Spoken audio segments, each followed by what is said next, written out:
कारगिल विजय दिवस के मौके पे प्रधानमंत्री नरेंद्र मोदी ने विपक्ष पर अग्निवीर योजना को लेकर निशाना साधा है और इस पर बात करने के लिए हमारे साथ हैं आम आदमी पार्टी के राज्यसभा सांसद संजय सिंह।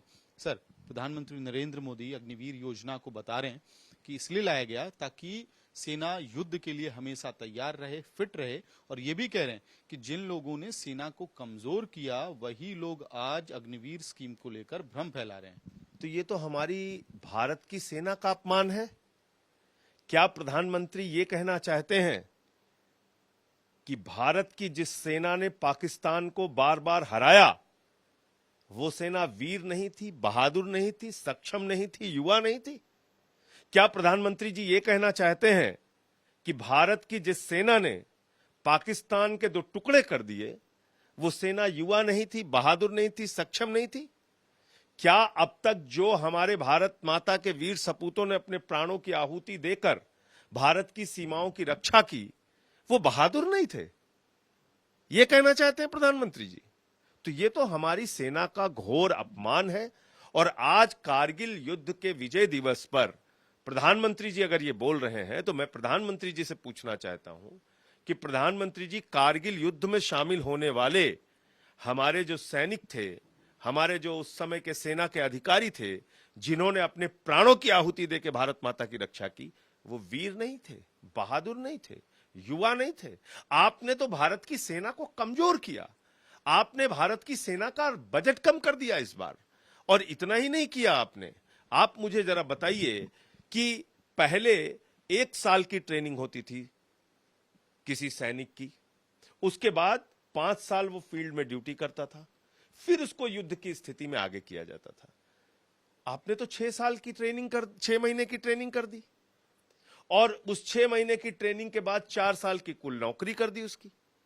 तो आप सेना को सक्षम और मजबूत बना रहे हैं या कमजोर बना रहे हैं?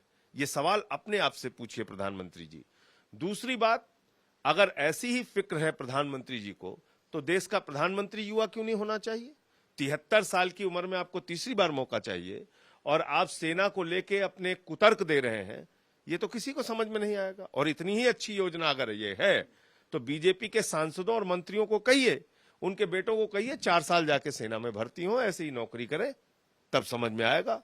इसलिए अपने गुनाहों को छुपाने के लिए कुतर्क देना भारतीय जनता पार्टी की नीति और रीति रही है।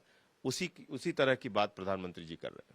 लग रहा है कि इस पे तो विपक्ष का हमला जारी रहेगा, लेकिन एक और सवाल है सर, ये आपके सहयोगी दल की तरफ है। चरणजीत सिंह चन्नी जो पंजाब के पूर्व मुख्यमंत्री रहे, उन्होंने कल अमृतपाल जो अब सांसद हैं उनका बचाव करते हुए ये तक कह दिया कि 20 लाख लोगों ने उनको चुनकर भेजा और उनको अभी भी जेल में रखा गया, एक तरह की इमरजेंसी।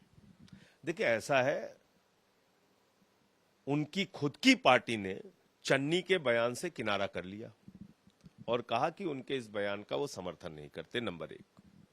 दूसरी बात यह है कि चरणजीत सिंह चन्नी क्या ये भूल गए कि ये वही अमृतपाल सिंह है जो श्री गुरु ग्रंथ साहब जी को आगे करके थाने में प्रदर्शन करने पहुंच गया? ऐसे व्यक्ति का पंजाब का कोई भी सिख, कोई भी हिंदू, कोई भी आम नागरिक कभी समर्थन नहीं कर सकता। आप ऐसे व्यक्ति के समर्थन में खड़े हैं जो समाज को विभाजित करने का काम कर रहा है। तो यह बयान चरणजीत सिंह चन्नी का अत्यंत दुर्भाग्यपूर्ण है और निश्चित रूप से ऐसे बयानों से समाज में अलगाववाद और विभाजन पैदा होगा। सर, एक आखिरी सवाल, उत्तर प्रदेश से आप आते हैं, वहीं पे कैसी हालात बन रही है? सूत्रों के हवाले से खबर आ रही है कि विधायक नाराजगी जाहिर कर रहे हैं मुख्यमंत्री योगी आदित्यनाथ को, और इस बैठक में उप मुख्यमंत्रियों को रहना है, वो मंडल की बैठकों में नहीं आ रहे हैं। देखिए, पहली बात तो ये समझ लीजिए कि ये कोई खेल उत्तर प्रदेश का नहीं है, ये खेल है दिल्ली का, ये खेल है मोदी जी का, ये खेल है अमित शाह जी का। तो मोदी अमित शाह जो चाहेंगे वो केशव मौर्य और बाकी लोग करेंगे। तो आपको याद होगा केजरीवाल साहब ने यही बात कही थी कि 2 महीने में योगी आदित्यनाथ जी हटा दिए जाएंगे। तो ये जो सारा कुछ खेल चल रहा है ये मोदी अमित शाह का खेल है।